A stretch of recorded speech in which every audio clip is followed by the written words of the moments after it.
Hi again. Good evening.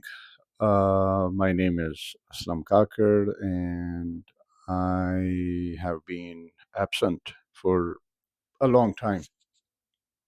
Um, this evening, I was reading and preparing for my class that I will be teaching in spring this semester on the anthropology of the Middle East. And some random thoughts, ideas came up while I was going through readings and preparing a list of readings and films for the course. And probably this thought has not much to do with the course itself, but with the larger question of what it means to be a human being and what it means to be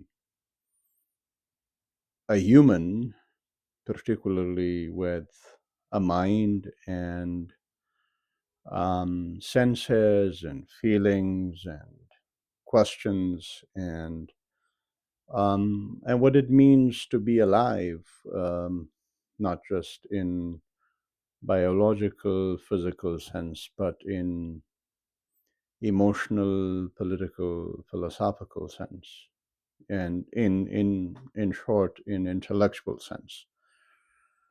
And I think this question becomes so important because of the fact that we are going through an unprecedented time in terms of um, what is happening in the field of technology and AI and so much more, which is, I think, rapidly changing the I would say what anthropologist Arjun Apu Appadurai called ideoscapes.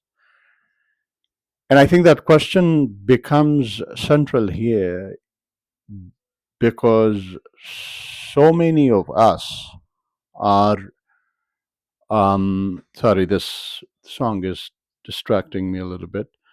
So many of us are grappling with um, our internal world and what is actually happening in the external reality. And particularly, it is challenging to sort of catch up with this unprecedented, fast paced world in so many ways. And I'm not sure how other people feel, particularly people outside of academia or outside of the spaces of thinking and writing and reading and producing and contributing or challenging ideas on or reflecting on life and so on. And but to me it really seems like what is my role and what is my place and where do I belong, and how much do I belong, and how do I think most importantly approach this moment. And I don't necessarily have answers, of course, but I think there are at this moment more questions than answers. And of course, I mean, there is, besides what is unraveling in the field of technology, there is unprecedented, I would say, political and foreign policy challenges and conflicts and the threat of wars and genocide that happened in Palestine, and all of these, the question of immigration in the U.S. and and the fear and state of unbelongingness for millions across the globe. And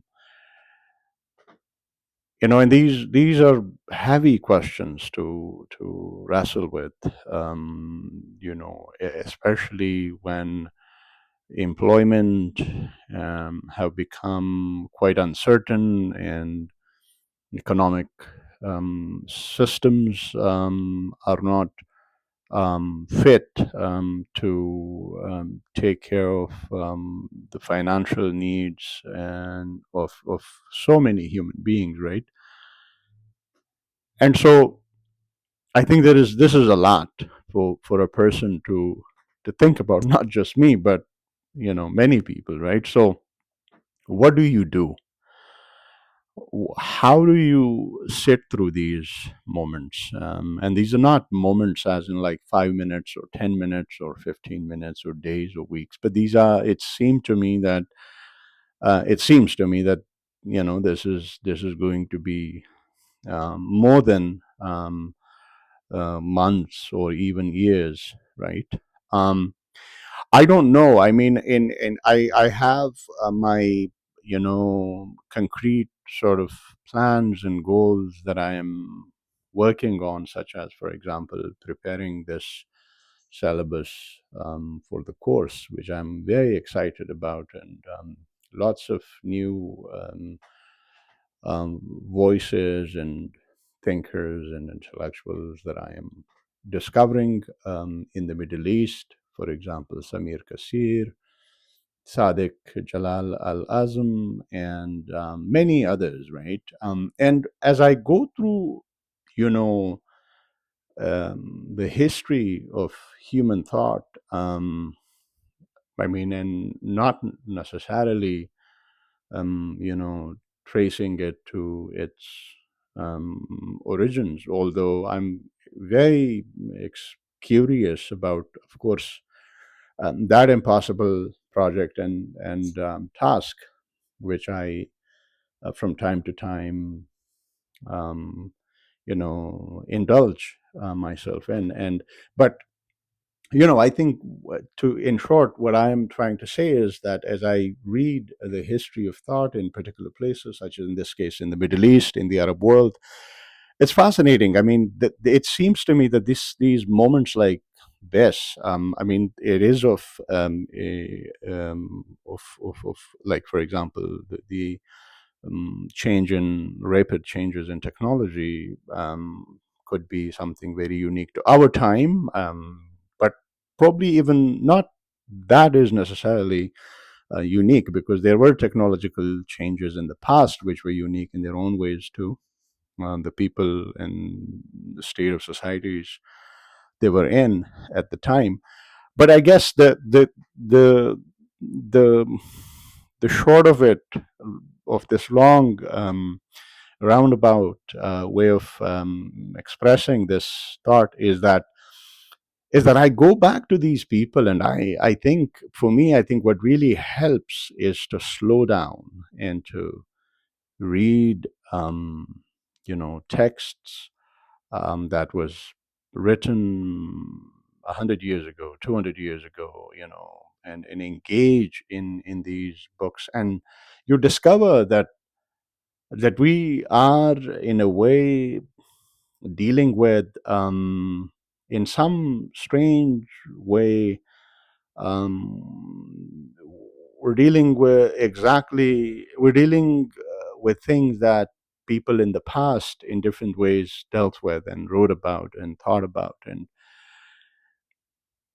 And so, besides probably the practical political solution to the nature of issues that we are facing, I think what it does for me is that it makes me question what I'm questioning, or it makes me question the way I'm questioning, or it provides me tools and a little bit of, I think, um, a- some kind of a ground in which I can anchor myself, because as things are in the present, it's very hard to ground oneself pretty much in anything. As one of my friends says, that we live in an age of soup of sounds. There's just so much noise, and the reason I disappear from social media is because of this the overbearance, if that is a word, of sounds, of noises. There's just an incredible amount of things people are saying, people are publishing, people are expressing.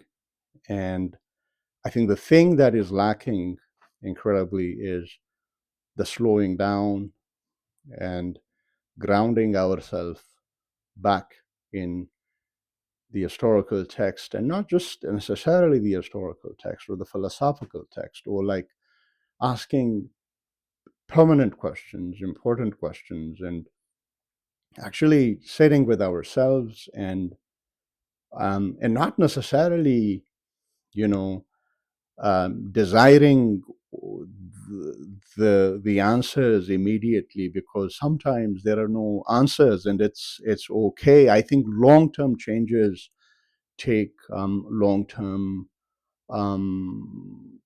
thinking and patience, and and slowing down a little bit. I don't know if this makes any sense or where I'm going with this, but I think it was just a moment, that sort of like sparked this kind of an idea, and I thought, would be, just, I don't know, it would be good to share with the world. And I think, I wouldn't want to repeat, what I said, and we'll leave it at that. And hopefully, it gives you food for thought, and hope it makes sense to you. Thank you, and I'll see you again.